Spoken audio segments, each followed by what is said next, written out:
NPWP suaminya. Seperti itu. Karena status kewajiban perpajakan suami istri adalah KK, artinya kepala keluarga.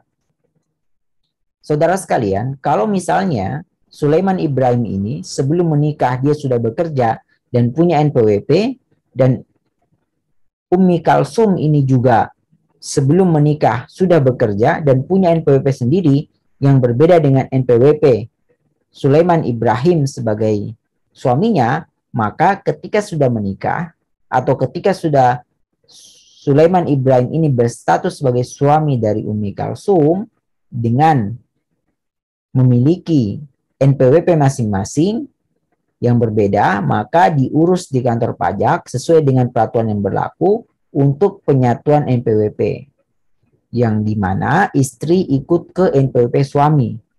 Jadi ini NPWP-nya Sulaiman Ibrahim juga digunakan oleh istrinya. Berbeda dengan NIK. Jika NIK KTP itu tidak boleh sama meskipun suami istri. Tetapi dalam aturan perpajakan diperbolehkan NPWP sama jika statusnya KK. Seperti yang telah saya jelaskan sebelumnya. Selanjutnya saudara sekalian, setelah kita mengetahui data suami dan data istrinya yang ini kita pakai dan kita butuhkan untuk mengisi formulir 1721A1 dan 1770S. Berikutnya, ini terkait dengan data penghasilan. Perhatikan, data penghasilan dan pengurang suami setahun. Jadi data yang akan ditampilkan di sini yaitu data penghasilan dan yang menjadi pengurang dari penghasilan suaminya selama 1 tahun. Sebelum itu saudara sekalian, ini ada gambar uang. Saya jelaskan sedikit terkait dengan ini dan mengapa ada gambar uang di sini. Ya karena kita jelas akan membahas tentang uang. Ada ketentuan yang sebenarnya disepakati bersama terkait dengan cara penyimpanan atau melabel uang ini. Ini satu ikat namanya, seperti ini. Jika uang 100.000 semua dan satu ikat begini nilainya 10 juta. Jadi memang seperti itu ketentuannya. Sudah menjadi kesepakatan umum seperti itu. Jadi jika uang 100 semua, itu setiap 100 lembar diikat. Berarti satu ikat ini 10 juta. Ikatan yang kedua juga 10 juta. Ikatan yang ketiga juga 10 juta. Sehingga totalnya ini 30 juta. Ditambah yang atas, ini juga 3, berarti 30 juta. 30 juta tambah 30 juta sama dengan 60 juta. Jika uang Rp50.000, maka dalam 100 lembarnya 5 juta rupiah. Sehingga satu ikatnya seperti ini, itu 5 juta rupiah. Seperti itu ketentuannya. Dalam packing uang ya, biasanya disebut dengan melakukan packing. Uangnya di packing seperti ini ketentuannya. Terkait dengan nilainya, ini adalah gaji yang diperoleh oleh suaminya selama 1 tahun.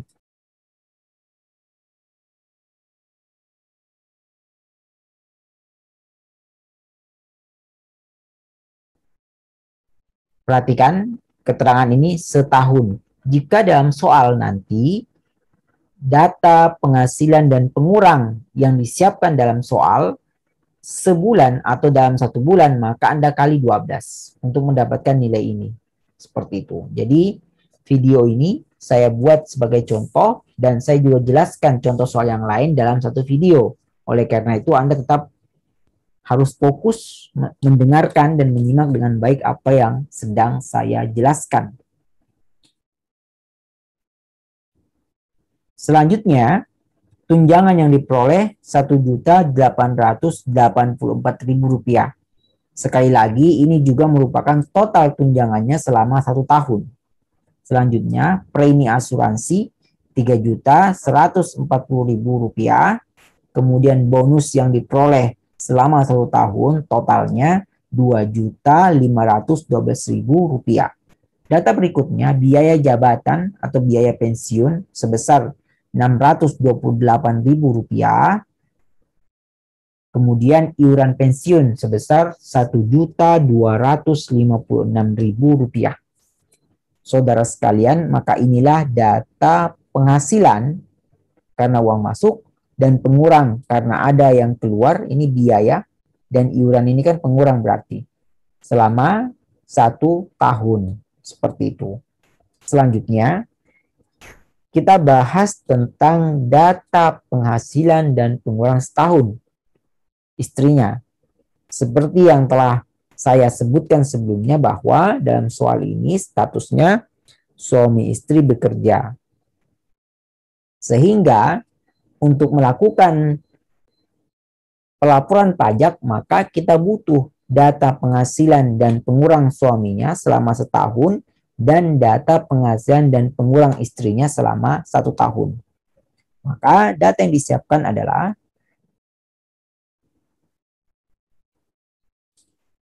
penghasilan istrinya sebesar Rp49.800.000. Selanjutnya, data yang kita juga akan gunakan yaitu tunjangan lainnya sebesar Rp1.494.000, kemudian premi asuransi Rp2.490.000, bonus Rp1.992.000, kemudian biaya jabatan atau biaya pensiun setahun Rp498.000, kemudian iuran pensiun atau iuran THT, JHT setahun Rp996.000.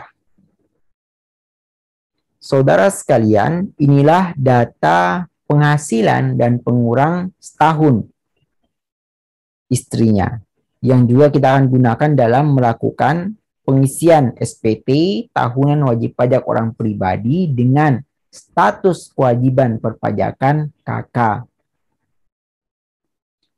Selanjutnya, data tambahan di tahun 2020. Sebagai contoh, ini data tambahannya.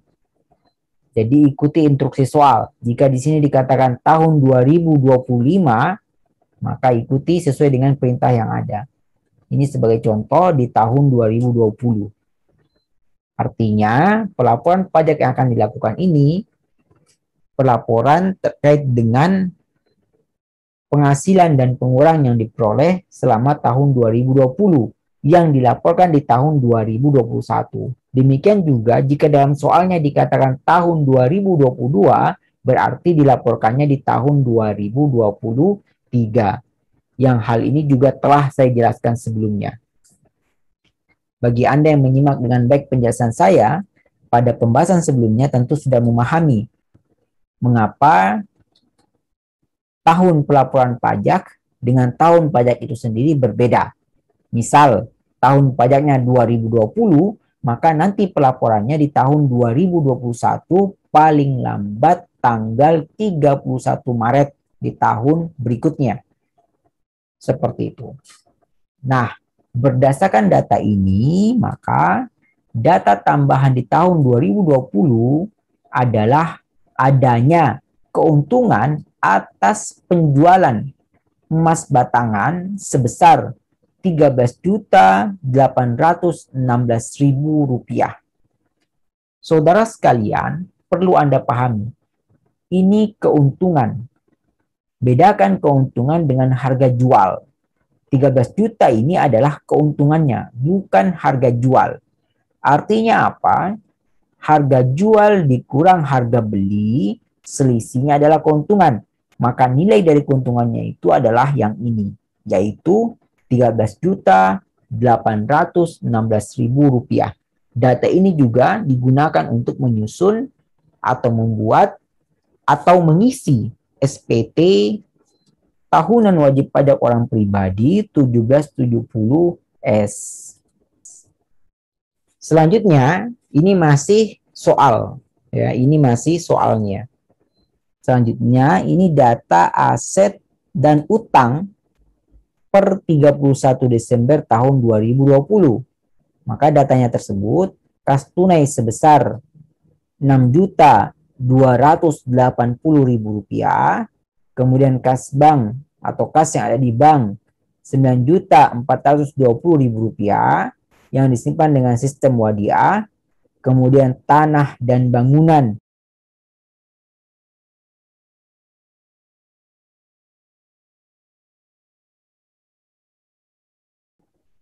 mobil Rp251.196.000, kemudian utang yang ada di bank sebesar Rp163.278.000.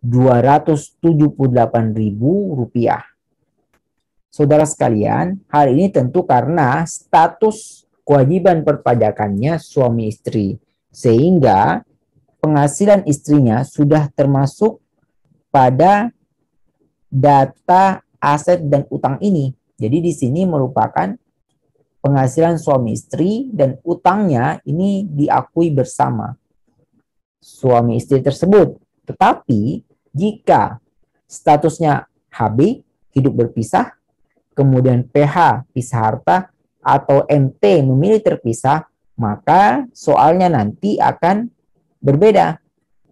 Ada aset dan utang suaminya, kemudian akan ada lagi data terkait dengan aset dan utang istrinya. Seperti itu. Jika soalnya mengatakan status kewajiban perpajakannya MT, maka masing-masing. Tetapi dalam soal ini dikatakan bahwa status kewajiban perpajakannya yaitu KK. Oleh karena itu, aset dan utangnya ini menyatu. Artinya, uang ini ya milik bersama.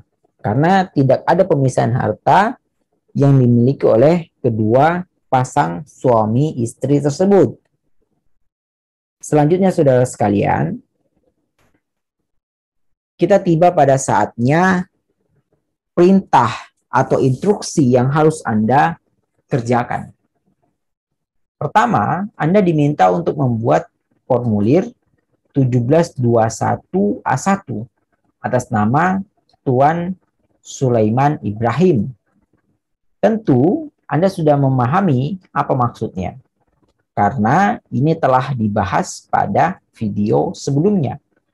Formulir 1721A1 ini ketika Anda diminta untuk membuatnya atas nama Tuan Sulaiman Ibrahim, itu artinya Anda berperan sebagai pihak dari PT Manjada Wajada. Ini yang pertama yang dibuat. Yang kedua, Anda buat formulir 1721A1 atas nama Nyonya Umi Kalsum.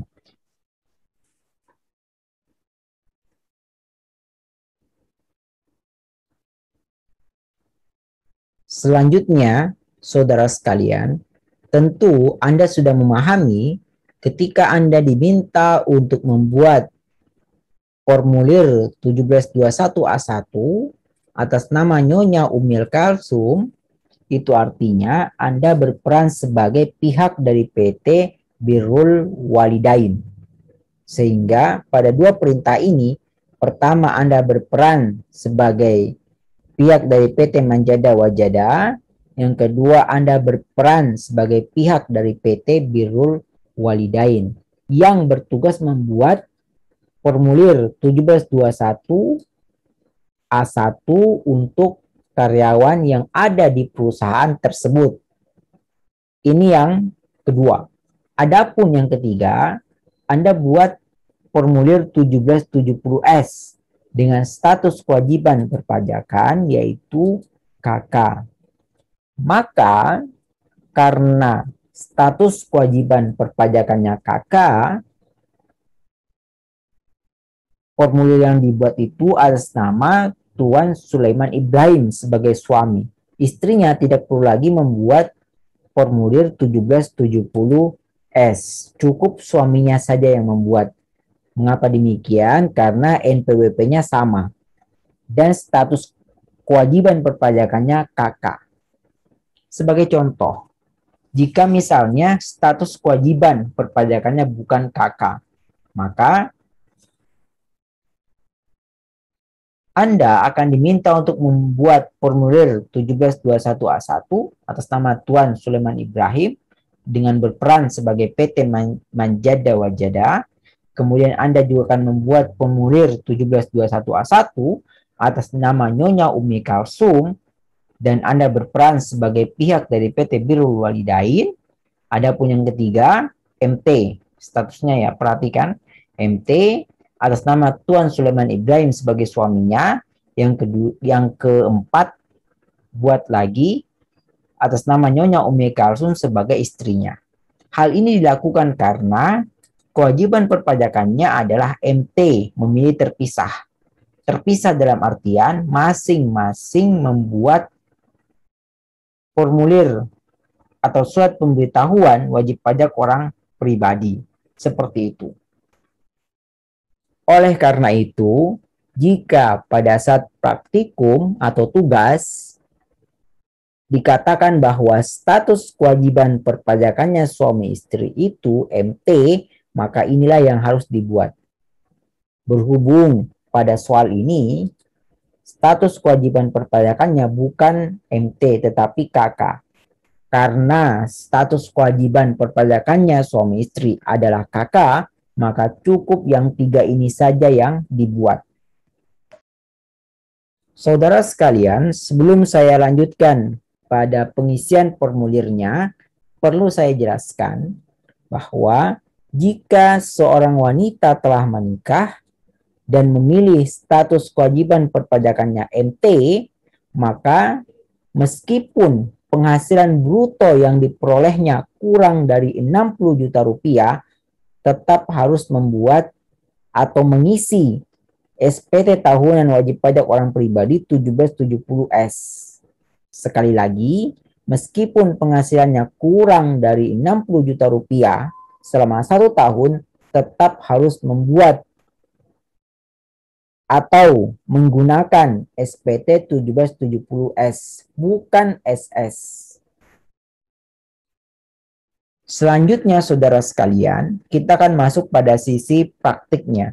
Bagaimana cara membuat formulir 1721A1 untuk Tuan Sulaiman Ibrahim, kemudian formulir 1721A1 untuk Nyonya Umi Kalsum. Walaupun saya yakin Anda sudah paham ini. 1721A1 telah saya jelaskan pada video sebelumnya dan saya harap Anda sudah memahami dengan baik sehingga kita dapat dengan mudah memasuki pembahasan yang ketiga, yaitu membuat formulir 1770S.